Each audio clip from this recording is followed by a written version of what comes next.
तो ये कहानी शुरू होती है एक शैमन को दिखाते हुए। वो काला जादू इन्हीं ब्लैक मैजिक कर रहा था। उसके इर्द गिर्द इंसानी जिस्म और गाय के पार्ट्स पड़े हुए थे जिनको मिलाकर वो जादू कर रहा था। इसी टाइम उसके पास इरमा आती है अपनी बहन को लेकर। असल में वो अपने कजन को पसंद किया करती थी और उससे शादी करना चाहती थी, लेकिन कजन की फैमिली के ना मानने की वजह से उसकी शादी कहीं और करने का फैसला कर दिया जाता है। पर इरमा ऐसा नहीं चाहती। वो हर हाल में अपने प्यार को पाना चाहती है, चाहे वो काला जादू ही क्यों न करे। यहाँ उसकी बहन वुलन उसे मना करती है और कहती है इरमा चलो यहाँ से, मुझे यहाँ कुछ ठीक नहीं लग रहा। लेकिन इरमा किसी की सुनने वाली नहीं थी। इरमा शेमन से कहती है कि मुझे इस लड़के से हर हाल में शादी करनी है। शेमन लड़के की तस्वीर देखता है। इरमा बताती है ये मेरा कजन है और ये सुनकर शेमन जादू करने से इनकार कर देता है और कहता है इसमें तुम्हारी जान को भी खतरा हो सकता है। शेमन का ये कहना ही था कि अचानक इरमा के पास बैठी हुई उसकी बहन के अंदर एक जिन आ गया, जिन्हें उसे किसी और एंटिटी ने पोसेस कर लिया। उसका चेहरा खौफनाक हो चुका था और वो यहाँ इरमा को धमकी देता है कि अगर तुमने ऐसा किया तो तुम्हारी जान चली जाएगी। ये सुनकर इरमा और उसकी बहन दोनों वहाँ से वापस आ जाती हैं और इस सीन कट होकर हमें 12 साल बाद का वक्त दिखाया जाता है। इस टाइम हम इरमा को उसकी बहन वुलन और उसकी मोम के साथ गालन के घर जाते हुए देखते हैं, उसी लड़के के घर जिससे वो शादी करना चाहती थी। हमें पता चलता है कि गालन की आज से 12 साल पहले ही एक निसा नामी लड़की से शादी हो गई थी और अब उसकी 12 साल की बेटी सूफिया भी थी जो देख नहीं सकती थी, यानी वो ब्लाइंड थी। ये सभी लोग यहाँ सोफिया की बर्थडे पार्टी सेलिब्रेट करने के लिए आए थे। इसी टाइम पर हमें गालन की मदर को भी दिखाया जाता है। गालन की मदर और इरमा की मॉम दोनों बहनें हैं। हमें मालूम हुआ कि गालन की मदर काफी टाइम से बीमार है। यहाँ पर हमें मालूम होता है कि सिर्फ इरमा ही नहीं बल्कि गालन भी इरमा के प्यार में एक वक्त में पागल हुआ करता था। उसने अपनी मॉम के कहने पर निसा से शादी तो कर ली, लेकिन वो आज भी इरमा के काफी करीब था। लेकिन अब उसे एहसास होने लगा था कि इरमा के साथ रहते रहते वो अपनी प्यारी से बेटी और अपनी वाइफ के साथ ज्यादती कर रहा है। इसीलिए उसने इरमा से दूर जाने का फैसला कर लिया। लेकिन इरमा ऐसा होने नहीं देना चाहती थी क्योंकि अब इरमा भी प्रेग्नेंट थी। ये सुनकर गालन उसके साथ बहुत ही रूड बिहेव करता है और उसे घर जाने को कहता है। घर आकर भी इरमा उसे बहुत कॉल्स करने की कोशिश करती है, लेकिन गालन उसकी कॉल्स को कॉन्टिन्यूसली इग्नोर कर रहा था। इरमा की बहन जो कि इरमा और गालन के बारे में सब कुछ जानती थी, वो इरमा से कहती है अब गालन तुम्हारा कभी नहीं हो सकता, तुम उसका पीछा क्यों नहीं छोड़ देती? तुम अच्छी तरह जानती हो उसकी एक फैमिली है और तुम उसकी फैमिली खराब कर रही हो। वुलन की बातों से इरमा को बहुत ज्यादा गुस्सा आ जाता है और वो डांट कर वुलन को ही अपने कमरे से बाहर निकाल देती है। इस टाइम उसे वैसे भी वुलन से ज्यादा गालन पे गुस्सा आ रहा था क्योंकि एक वक्त ऐसा भी था जब गालन ने उसके साथ जीने मरने की कस्में खाई थी, पर अब जैसे वो सब भूल चुका था। गुस्से में इरमा अब गालन की काम करने वाली जगह पे पहुंच जाती है। वो इस टाइम गुस्से में थी और गालन से अपने बच्चे को एक्सेप्ट करने को कह रही थी, लेकिन यहाँ पे गालन उसकी बात नहीं सुनता और उसके साथ बहुत रूड बिहेव करता है। उससे इरमा उसे धमकाने के लिए पास पड़ा हुआ चाकू उठा लेती है। इससे पहले कि इरमा उसके ऊपर हमला कर देती, गालन उसे धक्का देता है और वो नीचे गिर जाती है। इस एक्सीडेंट की वजह से उसका मिसकैरेज हो चुका था। गालन उसे खुद हॉस्पिटल लेकर जाता है और जब इरमा को होश आया तो इरमा ने इस सारी चीजों का जिम्मेदार गालन को ठहराया। यहाँ गालन आराम से उसे समझाता है देखो इरमा, मैं शादीशुदा हूँ, हम अब साथ नहीं रह सकते। लेकिन इरमा तो जैसे उसकी कोई बात सुनने को तैयार ही नहीं थी। वो बार बार यही बोल रही थी देखो गालन, तुमने मुझसे वादा किया था कि तुम मुझे कभी छोड़कर नहीं जाओगी। लेकिन यहाँ गालन एकदम से गुस्से में आ जाता है और उसे अपने से दूर करते हुए उसके ऊपर कुछ पैसे फेंककर यहाँ से चला जाता है। वो अब ऐसे किया था कि इरमा भी जानती थी अब वो वापस कभी नहीं आएगा। उसने अपना सब कुछ खो दिया था। वो यहाँ जोर जोर से चिल्लाती है और फिर गालन को बर्बाद करने की ठान लेती है। सीन कट होकर हमें दोबारा गालन को दिखाया जाता है जो काम के बाद अपने घर वापस लौट रहा था। तभी रास्ते में मस्जिद से इमाम निकल कर उसे कहते हैं गालन, अब तुम्हारी फैमिली में से कोई भी मस्जिद नहीं आता, तुम्हें मस्जिद आकर इबादत करनी चाहिए। इबादत हमारे ऊपर आने वाली बुराइयों को पहले से पहले ही रोक देती है। उसके बाद इमाम गालन को उसकी बेटी सोफिया के लिए एक गिफ्ट भी देते हैं, जिसके बाद गालन घर चला जाता है।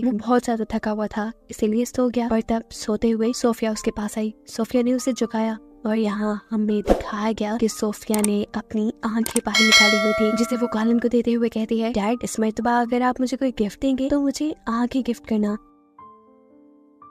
उसका ये खतरनाक सा चेहरा देखकर एकदम से गालन की आंख खुल गई और हमें मालूम हुआ कि ये सिर्फ गालन का एक डरावना ख्वाब था। वो डर कर उठकर अपनी बेटी सोफिया के पास चला जाता है और यहाँ सोफिया को देखते देखते उसे अपना पास्ट याद आता है। जब सोफिया पैदा होने वाली थी तब वो अपनी वाइफ निसा का बिल्कुल ख्याल नहीं रखता था, उसे डॉक्टर के पास नहीं लेके जाता था और प्रॉपर चेकअप ना होने की वजह से ही आज सोफिया की आंखें नहीं थी। अगले दिन इरमा हॉस्पिटल से डिस्चार्ज होने के बाद दोबारा गालन को कांटेक्ट करने की कोशिश करती है। पहले तो गालन उसे इग्नोर करता है और फिर फोन उठाकर उसे बहुत ज्यादा कड़वी तस्वीरें सुना देता है। गालन के बिहेवियर से इरमा को बहुत ज्यादा गुस्सा आ जाता है और अब वो गालन को बर्बाद करने के बजाय गालन को पाने का फैसला कर लेती है। और अब उसने गालन को पाने के लिए बहुत ही बुरा फैसला किया था। वो दोबारा गई थी शेमन के पास, यानी अब वो गालन के ऊपर काला जादू करवाने वाली थी। शेमन से मिलकर इरमा उसे कहती है, मुझे अब शेमन किसी भी हाल में चाहिए और इस तरह कि उसकी जिंदगी में मेरे अलावा कोई औरत ना हो। हालांकि इससे पहले इरमा को नीसा से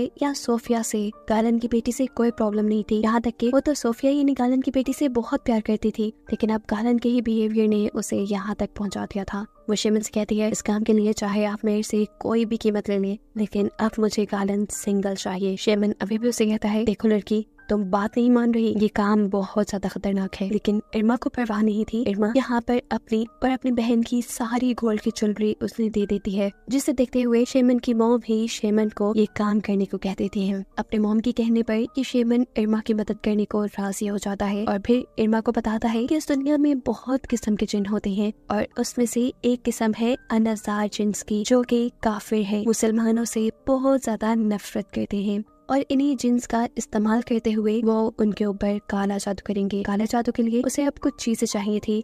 ये काला जादू होने वाला था नीसा पर, यानी गालन की वाइफ पर, ताकि वो और उसके सारे रिश्ते मर जाए। शेमन उसे नीसा की एक फोटो, बाल और फोन लाने का काम देता है, जिसके जरिए नीसा के ऊपर पोजेशन होगा, यानी नीसा के ऊपर काला जादू का असर होगा। साथ ही शेमन को काले जादू के लिए एक ताजा मरे हुए इंसान के पाँव की हड्डी भी चाहिए होगी, जिसके ऊपर वो गाय की आंतों को लपेट कर अपना जादू करेगा। शेमन के कहने पर इरमा गालन के घर जाती है, उसकी वाइफ से मिलती है और बहाने से उसके वॉशरूम में जाकर उसके कंघे से बाल और उसके वॉशरूम से सैनिटरी पैड चुरा लेती है। अपना काम होने के बाद वो यहाँ से निकलने ही वाली थी कि उसे दोबारा यहाँ पर गालन देख गया। गालन उसे देखते ही कहता है, तुम यहाँ क्या कर रही हो? कितनी मर्तबा मना किया है मैंने तुम्हें, मेरी फैमिली से दूर रहो। उसकी बातें सुनकर इरमा को अपने लिए और भी ज्यादा बुरा लगता है और वो अब एक मजबूत इरादे के साथ ये सारी चीजें जाकर शेमन को दे आती है। शेमन भी एक इंसान की टांग ले आए थे और रात में ये रिचुअल, ये जादू शुरू कर दिया जाता है। शेमन इरमा से कहते हैं, अच्छा हुआ कि तुम फोन ले आई, फोन से तो ज्यादा अच्छा असर होगा। वो यहाँ एक ब्लेड से सैनिटरी पैड को काटते हुए फोन को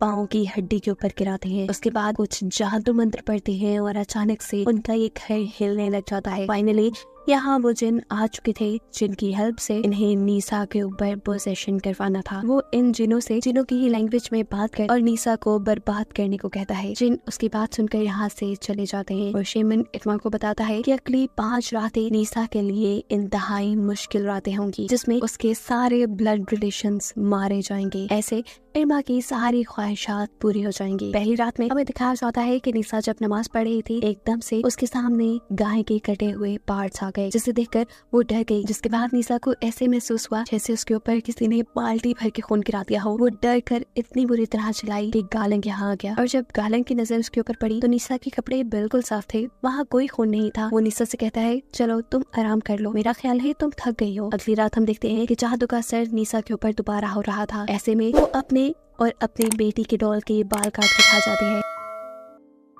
जिसकी वजह से उसे उल्टी शुरू हो जाती है। जब वो होश में आई तो तब वो बहुत ज्यादा परेशान हो चुकी थी कि वो क्या उठपटांग की हरकतें कर रही है। वो इन चीजों के बारे में गालन को बताना चाहती थी, लेकिन गालन उसकी बातों पे ध्यान नहीं देता। सीन कट होकर हमें इरमा को दिखाया जाता है, जिसकी बहन यानी वुलन उससे अपनी ज्वेलरी के बारे में पूछ रही है। उसे कहती है, मैं जानती हूँ तुम उस शेमन की ज्वेलरी देकर आई हो ना, तुम कुछ गलत कर रही हो ना। उसकी बातों से तंग आकर इरमा उसे ढांढ कर यहाँ से भगा देती है और रात में हमें देखने को मिलता है कि इरमा की बहन मर गई। इरमा परेशानी से उठ बैठी और अब इरमा की बहन की मरी हुई बॉडी उसे डरा भी रही थी, जिसके चलते इरमा ने जोर से चीख मारी और तभी उसकी बहन वुलन यहाँ आ गई। हमें मालूम हुआ कि ये सब जो इरमा ने देखा था वो सिर्फ उसका वहम था। इरमा की बहन तो अभी जिंदा थी। काला जादू तो इरमा ने नीसा पे करवाया था, लेकिन शायद इरमा खुद अपने ही करवाए जादू के असर में आती जा रही है। खैर, अगले सीन में हमें नीसा को दिखाया जाता है। नमाज पढ़ते पढ़ते एकदम से उसे उल्टी हो जाती है। अजीब बात ये थी कि उसकी वॉमिट में, उसकी उल्टी में कीड़े आ रहे थे, बहुत बड़े बड़े कीड़े, जिसे देखकर वो डर गई। उसके साथ पिछले इतने दिनों से जो कुछ भी गलत हो रहा था, वो इन सब के बारे में किसी से बात करना चाहती थी। इसीलिए वो इन कीड़ों को भी उठाकर एक जार में डाल देती है ताकि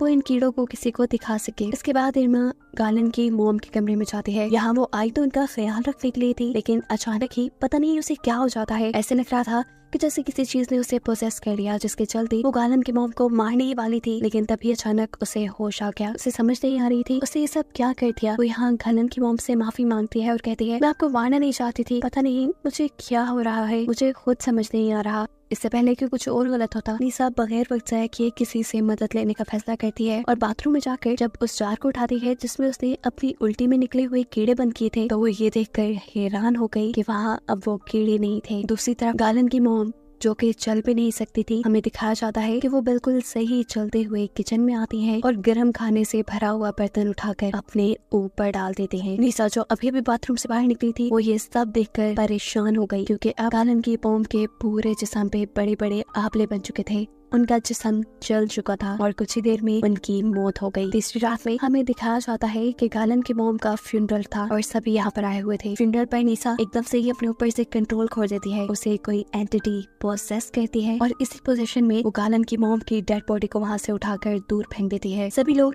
ये देखकर डर जाते हैं सिवाय इरमा की, जो जानती थी यहाँ क्या हो रहा है, और वो तो ये सब देखकर खुश थी। दिखाया जाता है कि यहाँ पर इमाम भी आए थे। वो निशा की ये हालत देखकर समझ जाते हैं कि निशा के ऊपर किसी ने कब्जा किया हुआ है। वो यहाँ निशा को पकड़ कर उसके ऊपर कुछ पढ़ते हैं और निशा इस टाइम कंट्रोल में आ जाती है। इमाम अब ये समझ गए थे कि किसी ने जानबूझकर किसी ईवल जिन को निशा के पास बुलाया था। फिर दिखाया जाता है कि अपनी मॉम के फ्यूनरल के बाद गालन भी जब सोने के लिए जाता है तो उसे भी अब अजीब और गरीब ख्वाब आ रहे हैं, बहुत डरावने। उसने अपने ख्वाब में देखा था कि वो मर चुका है और उसके इर्द गिर्द बहुत सी औरतें घूम रही थी। ये देखकर वो डर गया और फौरन इमाम के पास गया। सारी बातें इमाम को बताने के बाद इमाम जवाब देते हैं मैं पहले ही निशा को देखकर जान गया था कि वो किसी शैतानी जिन के कब्जे में है। उसका नाम है अनाजार और अनाजार एक ऐसा जिन है जो बहुत ही ज्यादा ताकतवर है। वो मुसलमानों से नफरत करता है, इसीलिए लोग उसे काले जादू में यूज करते हैं। इमाम कहते हैं निशा का इलाज हो जाएगा, गालन तुम फिक्र ना करो। जिन कितने भी ताकतवर क्यों ना हो, लेकिन अल्लाह सबसे ज्यादा ताकतवर है और अल्लाह से ही मदद मांगते हुए हम निशा को बिल्कुल ठीक कर लेंगे। वो यहाँ गालन को निशा के लिए होली वाटर देते हैं और कहते हैं कि हमें निशा पर एक्सोर्सिज्म करना होगा, यानी जादू का तोड़ करना होगा। इसके लिए तुम निशा को मस्जिद के पीछे वाले हॉल में ले आना। अब गालन जैसे ही घर आया तो उसने देखा कि निशा चिल्ला रही थी। असल में उसे गालन की मॉम की स्पिरिट यानी रूह डरा रही थी। ऐसे में गालन जल्दी से उसके करीब आकर उसे कंट्रोल करता है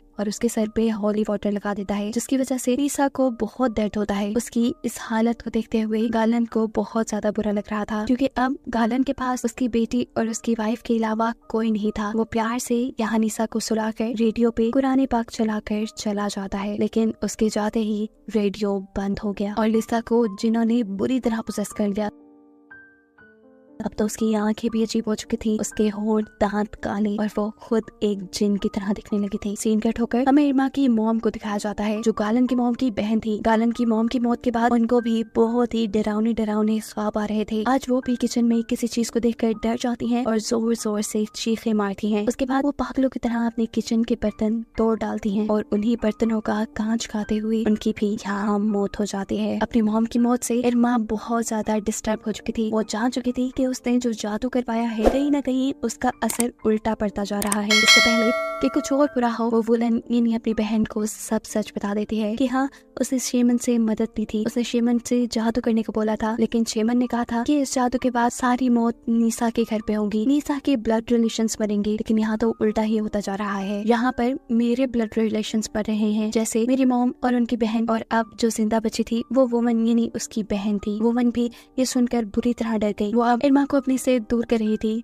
लेकिन इरमा उसे कहती है वुमन मेरी बात सुनो, मेरा यकीन करो, मैं सब ठीक कर दूंगी। सीन कट होकर दूसरी तरफ हम गालन को देखते हैं जिसे आज निशा को इमाम के पास लेकर जाना था। इमाम ने उन्हें कहा था कि तुम फिक्र मत करना, अल्लाह हमारी मदद करेगा और हम उस जिन को हराने में कामयाब हो जाएंगे। गालन भी जवाब में सर हिलाते हुए निशा को अपने घर लेने चला जाता है। जहाँ रास्ते में उसे इरमा मिलती है। असल में इरमा उसे सब सच बताने आई थी। ये सब कुछ जो हो रहा है वो उसके करवाए काले जादू की वजह से हो रहा है। सच्चाई सुनते ही गालन का गुस्से से बुरा हाल हो जाता है। अब आज काले जादू की 5वीं रात भी आ चुकी थी और ये सबके ऊपर बहुत भारी पड़ने वाली थी। यहाँ दिखाया जाता है कि इरमा सब कुछ रोकने के लिए शेमन से मिलने के लिए जा रही है, लेकिन अचानक से उसकी बहन वुलन पोसेस होकर उसी के ऊपर हमला कर देती है। उसे डरते हुए इरमा वहाँ से भागकर बाहर निकल जाती है और वुलन भी बाहर आ गई थी। वो अब इरमा के बहुत करीब आकर उसे कहती है देखना आज मैं भी मर जाऊंगी। ये कहते ही वो वहाँ दरख्त पर चढ़ गई, जिसके बाद उसके बाल दरख्त की टहनियों में फंस गए और एकदम से उसने दरख्त से जंप कर दी, जिसकी वजह से उसके बालों के साथ साथ उसके सर की खाल भी उतर गई और बहुत ही बुरे तरीके से उसकी मौत हुई। ये सब देखकर इरमा तो जैसे पागल ही हो गई थी।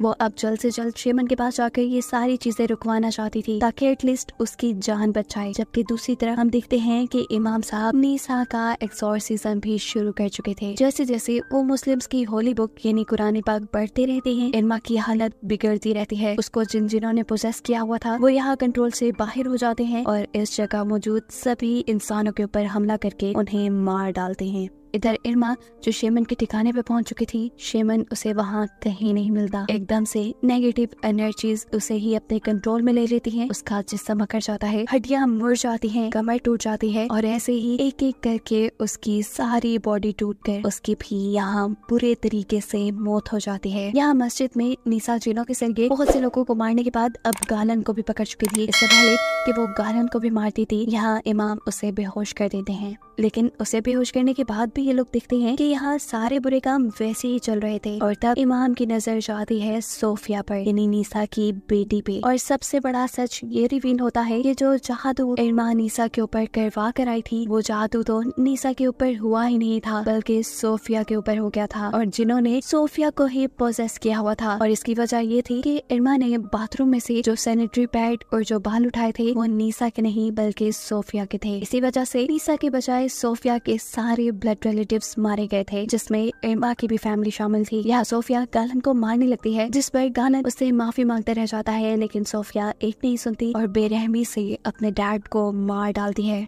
यहाँ इमाम जब नीसा को छोड़कर सोफिया के ऊपर एक्सॉर्सिज्म करते हैं तो ये एक्सॉर्सिज्म काम कर जाता है और जिन सोफिया को छोड़कर चले जाते हैं। ये हकीकत अगर इन लोगों को पहले पता चल जाती कि जादू असल में सोफिया के ऊपर हुआ था तो ये लोग काफी लोगों की जान बचाने में कामयाब हो जाते। पर अफसोस अब काफी लोग मर चुके थे। कहानी के आखिरी सीन में हमें दिखाया जाता है कि अब नीसा जिंदा है लेकिन बहुत ही बुरी हालत में। वो हॉस्पिटल में एडमिट है और तभी उसके पास सोफी आई है। सोफी की हालत अभी भी खराब थी। उसका खौफनाक चेहरा ये बता रहा था कि अभी भी जिन्होंने उसे पोसेस किया हुआ है और अब वो अपनी सबसे करीबी और आखिरी ब्लड रिलेटिव यानी अपनी मॉम को मारेगी, जिसके साथ ये कहानी यही खत्म हो जाती है।